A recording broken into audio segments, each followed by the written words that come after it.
Guys, welcome to my channel. तो आज की वीडियो में हम बात करने जा रहे हैं इलेक्ट्रिकल प्रॉपर्टीज़ के बारे में।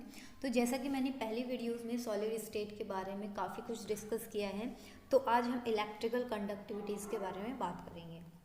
तो बेसिकली जो इलेक्ट्रिकल प्रॉपर्टीज़ होती है वो डिपेंड करती है उनकी इलेक्ट्रिकल कंडक्टिविटीज़ पर। तो बहुत सारे जो मटेरियल्स होते हैं उनकी एक रेंज होती है इलेक्ट्रिसिटी को कंडक्ट करने की। तो बेसिकली वो रेंज होती है 10⁻⁻20 to 10⁻7 ohm inverse metre inverse.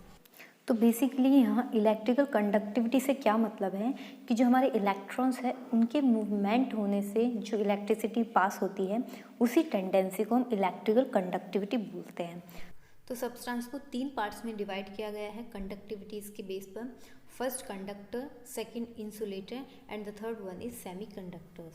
तो कंडक्टर्स हमारे वो मटेरियल्स होते हैं जिनकी कंडक्टिविटी 10⁻4 से 10⁻7 ओम इनवर्स मीटर इनवर्स के बीच में रहती है। मीन्स जिसकी कंडक्टिविटी इस रेंज के अंदर होती है वो कंडक्टर्स होते हैं। दूसरा हमारा आता है इंसुलेटर। इंसुलेटर में जो रेंज होती है कंडक्टिविटी की वो 10⁻⁻20 to 10⁻⁻10 ohm inverse metre inverse होती है। और अगर हम बात करें सेमीकंडक्टर्स की, तो सेमीकंडक्टर्स की रेंज मॉडरेट होती है कंडक्टर्स और इंसुलेटर्स के बीच में। तो इसकी रेंज पाई जाती है 10⁻⁻6 से 10⁻4 ओम इनवर्स मीटर इनवर्स। तो यहाँ हम सेमीकंडक्टर्स में कुछ इम्प्योरिटीज़ डालते हैं जिससे उसकी कंडक्टिविटी को इंक्रीज़ किया जा सके। तो इसी प्रोसेस को हम डोपिंग के नाम से जानते हैं। तो आइए इसकी एक बार डेफिनेशन देख लेते हैं।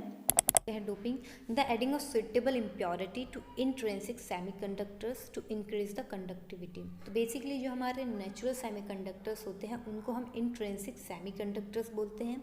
एंड जब उसमें हम कुछ एक्सटर्नल इम्प्योरिटीज़ मिला देते हैं तो उसको हम एक्सट्रिंसिक सेमीकंडक्टर्स बोलते हैं। तो बेसिकली डोपिंग वो प्रोसेस होती है जिसमें हम कुछ सुइटेबल इम्प्योरिटी डालते हैं इंट्रिंसिक सेमीकंडक्टर्स के अंदर ताकि उसकी कंडक्टिविटी को इंक्रीज़ किया जा सके। तो उसी के बेस पर यहाँ पे जो हमारे सेमीकंडक्टर्स हैं उनको 2 पार्ट्स में डिवाइड किया गया है, P type semiconductor and the second one is an type semiconductors. तो पी टाइप सेमीकंडक्टर्स को हम पॉजिटिव या प्रीवियस के नाम से भी जानते हैं और एन टाइप को नेगेटिव या फिर नेक्स्ट से हम याद कर सकते हैं। तो बेसिकली अब इसमें होता क्या है ये देख लेते हैं। तो पी टाइप सेमीकंडक्टर्स में क्या होता है, जो हमारे सेमीकंडक्टर्स होते हैं वो ग्रुप 14 के एलिमेंट्स होते हैं। तो उसकी जो आउटर मोस्ट शेल है उसमें 4 इलेक्ट्रॉन प्रेजेंट होते हैं। तो ये हमने सिलिकॉन लिया है यहाँ पे, इसमें 4 इलेक्ट्रॉन्स यहाँ पर प्रेजेंट हैं। तो जब हम इससे प्रीवियस वाले ग्रुप में से जो इम्प्योरिटी एलिमेंट होते हैं उसको डालते हैं, फॉर एग्जांपल जैसे हमने बोरोन ले लिया, एक ग्रुप 13 का एलिमेंट है, जो इस इम्प्योरिटी को इसमें डालते हैं तो इसके जो आउटर मोस्ट शेल में इलेक्ट्रॉन्स होते हैं वो 3 होते हैं। तो 3 इलेक्ट्रॉन इसकी बॉन्ड बना लेते हैं, लेकिन जो सिलिकॉन का 4th इलेक्ट्रॉन होता है वो बॉन्ड नहीं बना पाता है। तो यहाँ पर जो इलेक्ट्रॉन की कमी होती है जिससे होल्स का क्रिएशन होता है। तो यहाँ पे होल्स क्रिएट हो जाते हैं और जो कंडक्टिविटी इसमें प्रोड्यूस होती है वो होल्स की वजह से होती है। तो इसीलिए हम इसको पी टाइप सेमीकंडक्टर्स बोलते हैं। तो आप ऐसे याद कर सकते हैं कि पी टाइप सेमीकंडक्टर्स में जो इलेक्ट्रिकल कंडक्टिविटी होती है वो होल्स की वजह से क्रिएट होती है। नाउ अगर हम नेक्स्ट बात करें एन टाइप सेमीकंडक्टर्स की, तो इसमें हम नेक्स्ट वाले ग्रुप के एलिमेंट्स डालते हैं। फॉर एग्जांपल जैसे हमारा आर्सेनिक हो गया है, तो आर्सेनिक में जो आउटर मोस्ट शेल में इलेक्ट्रॉन होंगे वो 5 होंगे, मीन्स इसके वैलेंस इलेक्ट्रॉन 5 होंगे। तो इसके 4 इलेक्ट्रॉन्स तो सिलिकॉन के साथ बॉन्ड बना लेते हैं, लेकिन इसका एक इलेक्ट्रॉन फ्री हो जाता है। ठीक है, तो यहाँ पर जो इलेक्ट्रिकल कंडक्टिविटी होती है वो उस फ्री इलेक्ट्रॉन्स की वजह से होती है। तो इसीलिए हम इसे एन टाइप सेमीकंडक्टर्स बोलते हैं।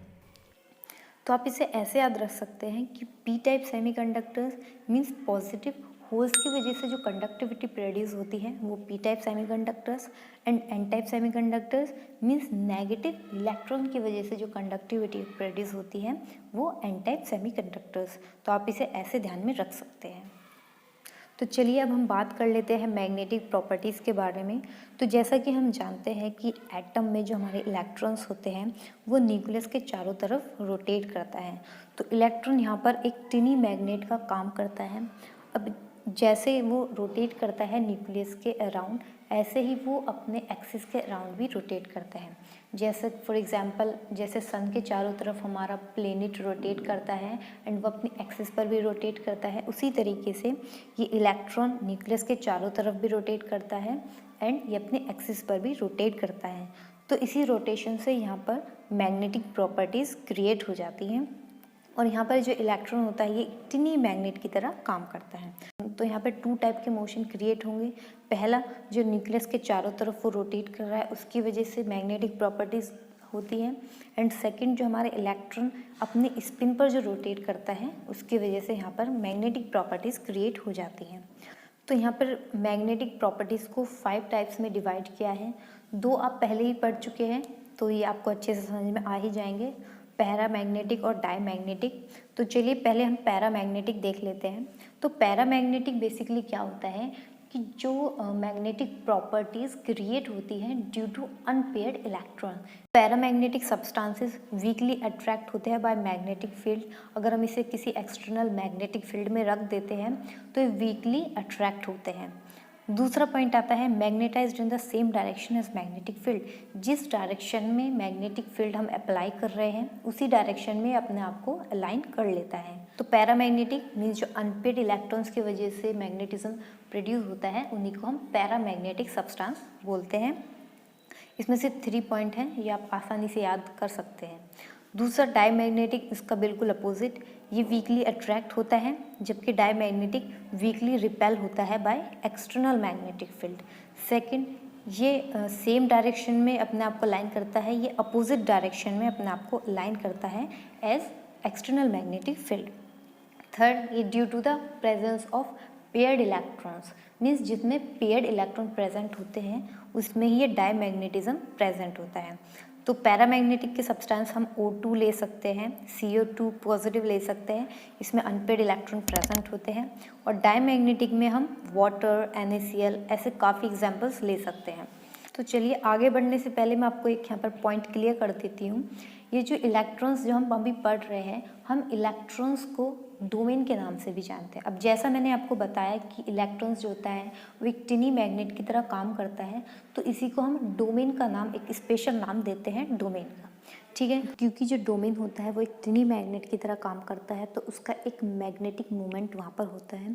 तो फेरोमैग्नेटिज्म क्या होता है बेसिकली, तो फेरोमैग्नेटिक सब्सटेंस हम पहले पढ़ लेते हैं। तो फेरोमैग्नेटिक सब्सटेंस ये स्ट्रांगली अट्रैक्ट होते हैं बाय मैग्नेटिक फील्ड, मीन्स अगर हम इसे एक्सटर्नल मैग्नेटिक फील्ड में रख देते हैं तो स्ट्रांगली अट्रैक्ट करते हैं, यानी कि स्ट्रांगली अट्रैक्ट होते हैं उस मैग्नेटिक फील्ड की तरफ। दूसरा, दीज आर परमानेंट मैग्नेट। अगर हम एक्सटर्नल मैग्नेटिक फील्ड को हटा दें तो जो हमारा सब्सटेंस होता है वो एक परमानेंट मैग्नेट की तरह काम करना स्टार्ट कर देता है। तो after removal the magnetic field we can use as a magnet, okay. तो थर्ड पॉइंट आता है, a domain act as a tiny magnet. जैसा मैंने आपको बताया कि यहाँ पे एक पहले इलेक्ट्रॉन जो होता है वो एक टिनी मैग्नेट का काम करता है और इस टिनी मैग्नेट को हम डोमेन ही बोलते हैं।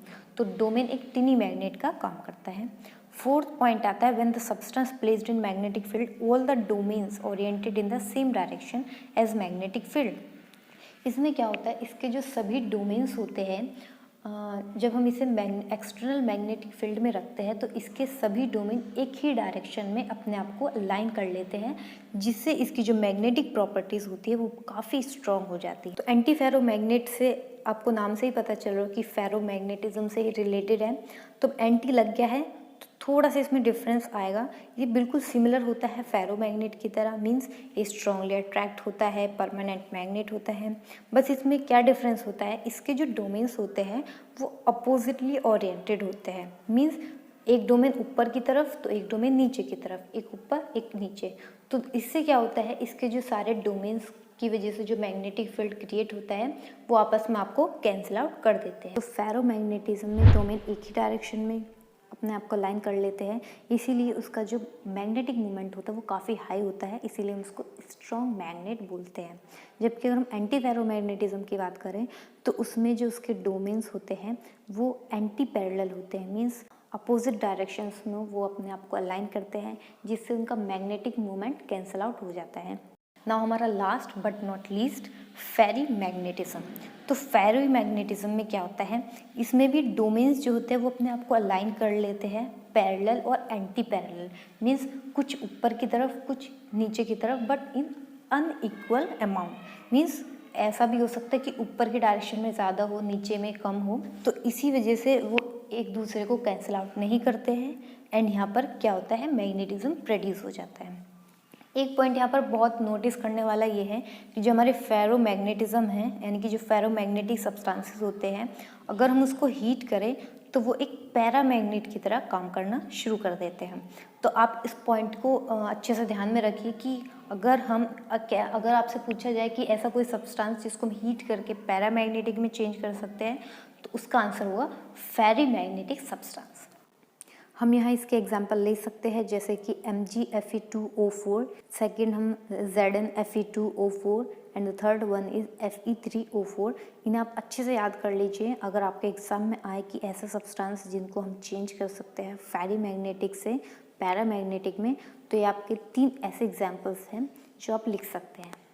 तो आज की वीडियो में बस इतना ही। आई होप आपको अच्छे से समझ में आया होगा, और अगर आपको कोई डाउट या क्वेरी है तो प्लीज़ आप उसे कमेंट बॉक्स में लिख दीजिए। तो ये इस चैप्टर की लास्ट वीडियो है। नेक्स्ट वीडियो में हम इसके NCERT क्वेश्चंस के बारे में डिस्कस करेंगे, तो नेक्स्ट वीडियो देखना ना भूलें। अगर आपको ये वीडियो अच्छी लगे तो प्लीज़ इसे लाइक करें, शेयर करें और कमेंट करें कि आपको अगली वीडियोज़ किसके ऊपर चाहिए। So thanks for watching.